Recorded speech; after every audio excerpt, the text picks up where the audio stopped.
ബാൻകുട്ടി ലോകത്തിലേക്ക് എല്ലാവർക്കും സ്വാഗതം. തിരുപ്പതി യാത്രയുടെ രണ്ടാമത്തെ പാർട്ടാണ് കേട്ടോ ഇത്. ഇന്നത്തെ വിശേഷം നമ്മൾ ചെന്നതിൻ്റെ പിറ്റേ ദിവസത്തുള്ള കാര്യങ്ങളാണ്. ഞങ്ങൾ ആദ്യം പറയട്ടെ, നമ്മളിവിടുന്ന് റൂമൊന്നും ബുക്ക് ചെയ്യാതെയായിരുന്നു പോയത്. കാര്യം സാധാരണ കാശി മഠത്തിൽ റൂം ബുക്ക് ചെയ്തിട്ടൊക്കെയാണ് പോകുന്നത്. പക്ഷേ അത് ഫില്ലായതുകൊണ്ട് 26 ആയതുകൊണ്ട് നല്ല തിരക്കായിരുന്നു, നമുക്കത് കിട്ടിയില്ല. പകരം നമുക്ക് രാവിലെ ഞങ്ങൾ അവിടെ എത്തിയത് കൊണ്ട് കഷ്ടപ്പെട്ട് ക്യൂ നിന്നിട്ട് ദേവസ്വത്തിന് നമുക്ക് റൂം കിട്ടി. ഒരു റൂമിന് 50 രൂപയാണ് അവിടെ ചാർജ് വരുന്നത്. 500 രൂപ നമ്മൾ അഡ്വാൻസ് ആയിട്ട് അവർക്ക് കൊടുക്കണം. നമ്മൾ റൂം വെക്കേറ്റ് ചെയ്യുമ്പോൾ നമുക്ക് ഈ 500 റുപ്പീസ് നമുക്ക് 7 ദിവസത്തിനുള്ളിൽ അക്കൗണ്ടിൽ ക്രെഡിറ്റ് ആവുമെന്നാണ് അവർ പറയുന്നത്. അങ്ങനെ ആദ്യത്തെ ദിവസത്തെ യാത്രയ്ക്ക് ഞങ്ങൾ അങ്ങനെ ഇറങ്ങി കേട്ടോ. നിങ്ങൾ ആ റോഡും പരിസരമൊക്കെ ഞാൻ ഏറ്റവും അധികം ശ്രദ്ധിച്ചൊരു കാര്യമാണ്. മിനിറ്റിന് ആൾക്കാരാണ് ആ റോഡൊക്കെ തൂത്ത് മാറ്റുന്നത്. കാര്യം അതിനും വേണ്ടി മരങ്ങളുണ്ട്, പക്ഷേ ഒരു കരിയില പോലും നമുക്ക് കാണാൻ കിട്ടത്തില്ല. അതാണ് ഏറ്റവും വലിയ പ്രത്യേകത. ഞങ്ങളീ കയറിയ ബസ്സെന്ന് പറഞ്ഞാൽ അവിടുത്തെ ഫ്രീ ബസ്സാണ്. ഈ ഫ്രീ ബസ്സിൽ നമ്മൾ പൈസയൊന്നും കൊടുക്കേണ്ട ആവശ്യമില്ല. നമ്മൾക്ക് ഇറങ്ങേണ്ട സ്ഥലം കാര്യങ്ങളൊക്കെ ഓരോ ലിസ്റ്റ് ബൈ ആയിട്ട് അവിടെ എഴുതിയിട്ടുണ്ട്. അപ്പോൾ ഏതാണോ എവിടെയാണോ ഇറങ്ങേണ്ടത് അവിടെ നമുക്ക് അവർ കറക്റ്റായിട്ട് അനൗൺസ് ചെയ്തോളും. പിന്നെ ഇവിടെ വരുന്ന ഭക്തന്മാർക്ക് വേണ്ടി മാത്രമാണ് ഈ ഒരു ബസ് സൗകര്യം കേട്ടോ. അവിടെ മൊത്തം നമുക്ക് റൗണ്ട് അടിക്കാൻ പറ്റും. അതാണ് ഏറ്റവും വലിയൊരു പ്രത്യേകത തന്നെ. ഞങ്ങൾ ആദ്യത്തെ ദിവസം ഇറങ്ങിയത് ശ്രീപാദത്തിലോട്ടാണ് കേട്ടോ. ആദ്യത്തെ ദിവസം തന്നെ ഞങ്ങൾ ചുറ്റുമുള്ള കാഴ്ചകളൊക്കെ കാണാനാണ് പോയത്. കാരണം ഞങ്ങൾക്ക് തിങ്കളാഴ്ചത്തേക്കാണ് ഞങ്ങളുടെ ബുക്കിംഗ് ഡേറ്റ്. അപ്പോൾ എന്തായാലും സൺഡേ അല്ലേ, നമുക്ക് എല്ലാം ഒന്ന് കണ്ടിട്ട് തിരിച്ച് വരാമെന്ന് കരുതി. ചൊവ്വാഴ്ച ഉച്ചയ്ക്കാണ് നമുക്ക് തിരിച്ചുള്ള ട്രെയിനും. അപ്പോൾ അതനുസരിച്ചിട്ട് ഞങ്ങൾ സൺഡേ ചുറ്റുവട്ടമുള്ള എല്ലായിടത്തും പോയി. ചുറ്റുവട്ടത്തുള്ള മരങ്ങളിലൊക്കെ നമുക്ക് ഇങ്ങനെ കുറച്ച് വളകളൊക്കെ കെട്ടിയിട്ടേക്കുന്നത് കാണാം. പിന്നെ വീട്, വളകൾ, അങ്ങനെ ഒത്തിരി ഐറ്റംസൊക്കെ ഇങ്ങനെ ചുറ്റും കാണാം. അങ്ങനെ അവിടുന്ന് കുറച്ച് വെള്ളമെല്ലാം കുടിച്ചിട്ട് ഞങ്ങൾ അടുത്ത സ്ഥലത്തോട്ട് പോയി. ഒത്തിരി നേരം ഇങ്ങനെ നിൽക്കാൻ നേരമില്ല കേട്ടോ, കുറേ സ്ഥലത്ത് നമുക്ക് പോകാനുണ്ട്. അടുത്തതായി നമ്മൾ പോകുന്നത് റോക്ക് ഗാർഡനിലോട്ടാണ്. ഇവിടെ നമുക്ക് പ്രകൃതിയുടെ കുറേ കലാവിരുതുകളൊക്കെ കാണാൻ പറ്റും. എന്താ പറയുക, ഇത് കുറച്ചങ്ങ് ദൂരം ചെല്ലുമ്പോൾ ഒരു ചെറിയ ക്ഷേത്രവും ഇവിടെ ഉണ്ട് കേട്ടോ. ഞങ്ങൾ പോകുന്ന വഴിക്ക് കണ്ട ഒരു കാഴ്ചയാണ് ഇത്. ഒരു മനുഷ്യൻ, നമ്മൾ ഈ കുബേരൻ സിനിമയിലൊക്കെ കണ്ടിട്ടില്ലേ, അതേപോലെ ഞങ്ങൾ കണ്ടൊരു ആളാണിത്. പുള്ളി എത്ര നേരമായിട്ട് നിൽക്കുകയാണെന്നറിയാമോ, വെയിലും കൊണ്ട്. ഭയങ്കര ഒരു മനസ്സിന് കുലുക്കിയൊരു കാഴ്ച. അത് കഴിഞ്ഞ് ഞങ്ങൾ അങ്ങ് പോയി. നല്ല ഭംഗിയാണ്, നല്ല വ്യൂ ആണ് ഇവിടെയൊക്കെ. പക്ഷേ നമുക്ക് നിൽക്കാൻ പറ്റാത്ത രീതിയിലുള്ള വെയിലായിരുന്നു കേട്ടോ. ഒരു രക്ഷയില്ലാത്ത വെയിലായിരുന്നു, അത് പറഞ്ഞറിയിക്കാൻ പറ്റത്തില്ല. ഇപ്പോൾ രാത്രിയായി കഴിഞ്ഞാൽ ഒരു രക്ഷയില്ലാത്ത തണുപ്പും, അതിൻ്റെ ഒരു അസ്വസ്ഥതയും കാര്യങ്ങളുമാണ് ഇപ്പം നിങ്ങൾ എൻ്റെ സൗണ്ടിൽ കേട്ടുകൊണ്ടിരിക്കുന്നത്. അങ്ങനെ എല്ലാവരും വലിയ കാര്യത്തോടെ എന്തോ കൂട്ടിലോട്ട് നോക്കുന്നത് കരുതിയിട്ട് ഞങ്ങൾ ചെന്ന് നോക്കിയതാണ്. കുറേ കോഴിക്കുഞ്ഞുങ്ങളും പ്രാവും, അതല്ലാതെ അതിൻ്റെ അകത്ത് വേറെ ഒരു ഐറ്റംസും ഇല്ല കേട്ടോ. അങ്ങനെ ഞങ്ങൾ വന്നപ്പോൾ ഞാൻ പറഞ്ഞില്ലേ അവിടെ ഒരു ചെറിയൊരു ക്ഷേത്രം ഉണ്ടെന്ന്, അങ്ങോട്ടേക്ക് പോവുകയാണ് കേട്ടോ. അവിടുത്തെ ഒരു തിരക്കും കാര്യങ്ങളും എല്ലാമാണ്. പിന്നെ അവിടുന്ന് തൊഴുത് ഞങ്ങൾ നേരെ വന്ന് ഇവിടെ വന്ന് കുറച്ച് നേരം ഇരുന്നു. നമ്മുടെ ബാനക്കുട്ടൻ അപ്പോഴും മുടി വെട്ടിയിട്ടില്ല കേട്ടോ. ഇന്ന് വൈകുന്നേരമാണ് മുടി വെട്ടുന്നത്. പിന്നെ എല്ലാവരും കൂടെ കുറച്ചധികം നേരം അവിടെ സ്പെൻഡ് ചെയ്തു കേട്ടോ. നല്ലൊരു തണുപ്പൊക്കെ ആയിരുന്നു, ചെറിയ രീതിയിലുള്ള കാറ്റും കാര്യങ്ങളൊക്കെ ഉണ്ടായിരുന്നു.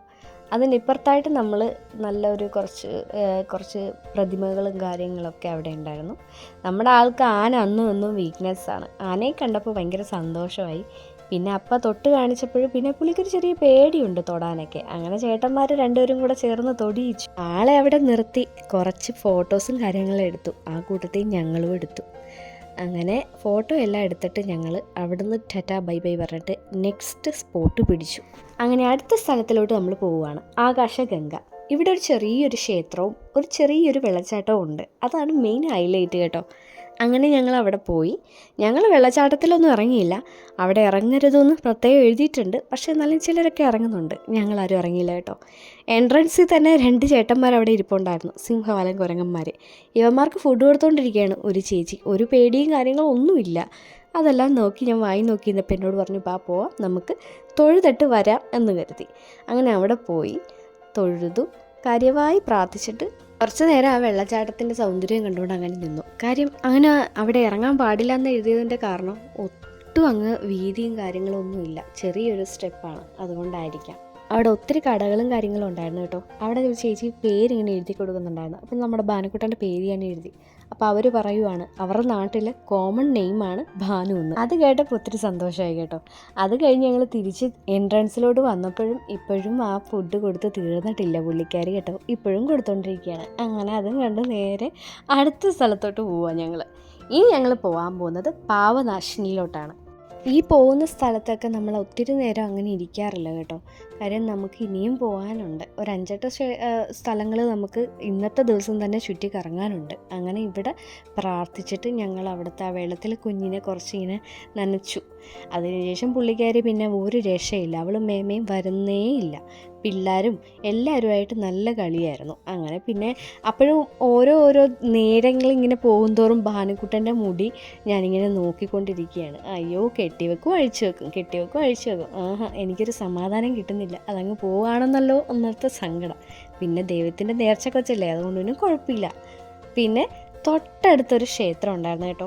എനിക്ക് ആ ക്ഷേത്രത്തിൻ്റെ പേരെനിക്കറിയില്ല. അവിടെയും കയറി. ഇനി നമ്മൾ പോകുന്നത് ഭാനുക്കുട്ടൻ്റെ മുടി മൊട്ടയടിക്കാൻ വേണ്ടിയിട്ടാണ്. എന്നോടെല്ലാവരും ചോദിച്ചിട്ടുണ്ടായിരുന്നു ഭാനുക്കുട്ടന് നേർച്ച ഉണ്ടായിട്ട് തിരുപ്പതി പോയതാണോന്ന്. ഞങ്ങൾ നേർച്ച നേർന്നിട്ടുണ്ടായിരുന്നു. ഇവളുടെ ഡെലിവറി ടൈമിൽ തന്നെ ഇവളുടെ അപ്പൻ നേർന്നിട്ടുണ്ടായിരുന്നു. അങ്ങനെ പോകാനായിട്ട് താമസം വന്നു അങ്ങനെ ഒരു അവസരം കിട്ടിയതാണ് ഇപ്പോൾ. അങ്ങനെ ഞങ്ങൾ ഭാനുവാവേനെ മൊട്ടയടിക്കാൻ പോകണം. ഒപ്പം ഒരു ട്വിസ്റ്റ് ഉണ്ട് കേട്ടോ.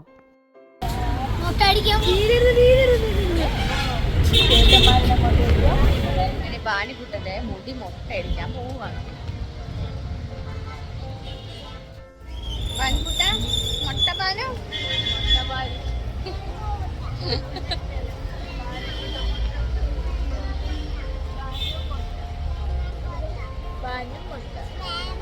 മുടി മൊട്ടയടിക്കുന്നിടത്ത് വലിയ തിരക്കും കാര്യങ്ങളൊന്നും ഇല്ലായിരുന്നു. റെസീറ്റൊക്കെ എടുത്തിട്ട് വേണം അവിടെ നിൽക്കാൻ കേട്ടോ. അങ്ങനെ അവളുടെ അപ്പൻ്റെ മടിയിൽ നിന്നാണ് അവളെ മുടി ഞങ്ങൾ വെട്ടിച്ചത്. 3 സൈഡിൽ നിന്ന് മുടി നമുക്ക് അവർ തരും. അതുകൊണ്ട് അവിടെ നേർച്ചയ്ക്ക് നമ്മൾ വെക്കണം. അങ്ങനെ ഈ പറയുന്ന പോലെ വലിയ അലമ്പും കാര്യങ്ങളൊന്നും ഭാനുക്കുട്ടനില്ലായിരുന്നു കേട്ടോ. നല്ല കുട്ടിയായിട്ട് അടങ്ങിയിരുന്നു കൊടുത്തു. എനിക്കത് ഏറ്റവും ഞാൻ പ്രാർത്ഥിച്ച കാര്യമായിരുന്നു കേട്ടോ. കുഞ്ഞൊത്തിരി കരയരുതേ തമ്പുരാനെ എന്നൊക്കെ വിളിച്ചിട്ടാണ് ഞാൻ അവിടെ ഇരുത്തിയത്. ലാസ്റ്റ് ആകാറായപ്പോൾ ആളൊന്ന് ചെറുതായിട്ടൊന്ന് കരഞ്ഞു. മറ്റൊന്നും കൊണ്ടല്ല, ഈ മുടിയെല്ലാം ദേഹത്ത് വീണപ്പോൾ ചെറുതായിട്ടൊന്ന് ആൾ പേടിച്ചു. അത് കഴിഞ്ഞിട്ട് പിന്നെ ആൾ ഓക്കെ ആയി. ഞങ്ങൾ മുട്ടയടിക്കാൻ പോകുന്ന സമയത്ത് തന്നെ ഇങ്ങനെ ഓരോരുത്തരെ കാണിച്ചൊക്കെ കൊടുക്കുമായിരുന്നു കേട്ടോ. അപ്പോൾ ആൾക്ക് മനസ്സിലായിട്ടാണോ ഇനി എന്താണോ എന്നറിയില്ല, അവൾ ഓക്കെ ആയിരുന്നു. ഇതെല്ലാം കഴിഞ്ഞപ്പോൾ ഞാൻ നിങ്ങളോട് പ്രത്യേകം പറഞ്ഞിട്ടുണ്ടായിരുന്നില്ലേ ഒരു ട്വിസ്റ്റ് ഉണ്ടെന്ന്. ട്വിസ്റ്റ് എന്താണെന്ന് വെച്ചാൽ ഇതാണ്. അപ്പയ്ക്ക് അങ്ങനെ നേർച്ചയൊന്നും ഇല്ലായിരുന്നു. എന്നിരുന്നാലും ഭാനുക്കുട്ടൻ്റെ ഒപ്പം മുടി മുറിച്ചേക്കാമെന്ന് തോന്നി പുള്ളിയും കട്ട് ചെയ്തു. അപ്പോൾ എന്തായാലും ഇതൊരു വലിയ ട്വിസ്റ്റായിരുന്നു. അതിലൊത്തിരി സന്തോഷമുണ്ട് അത് ചെയ്യാൻ കാണിച്ചൊരു മനസ്സിന്. ഒപ്പം അവളുടെ വല്യച്ഛനും പിന്നെ കൂട്ടത്തിലുണ്ടായിരുന്ന ചേട്ടന്മാർ 2 പേരും അവളുടെ അച്ഛനും മുടി കട്ട് ചെയ്തു. അങ്ങനെ മുടിയെല്ലാം പോയി കഴിഞ്ഞപ്പോൾ ആൾക്ക് എന്താണെന്നറിയത്തില്ല, വളരെ ആശ്വാസമായിരുന്നെന്ന് തോന്നുന്നു കേട്ടോ. കാര്യം പുള്ളിക്കാരിക്ക് എന്തോന്ന് വലിയൊരു ഭാരം ഇളകിപ്പോയ പോലെ. അങ്ങനെ വലിയ മുടിമുറിക്കലെന്ന കടമ്പ കഴിഞ്ഞു. ഇനി അടുത്ത നാളെ തിരുപ്പതി ഭഗവാനെ കാണാനുള്ള ദിവസമാണ്. അപ്പോൾ എന്തായാലും ഇന്നത്തെ കറക്കങ്ങളെല്ലാം കഴിഞ്ഞു. എല്ലാവരും റൂമിൽ പോവുക. അങ്ങനെ 2ാമത്തെ ദിവസത്തെ വിശേഷം ഇത്രേ ഉള്ളൂ കേട്ടോ. ഇനി അടുത്തത് നെക്സ്റ്റ് വീഡിയോ കാണുന്നവരേക്കും എല്ലാവർക്കും നല്ലൊരു ദിവസം നേരുന്നു. Take care, by.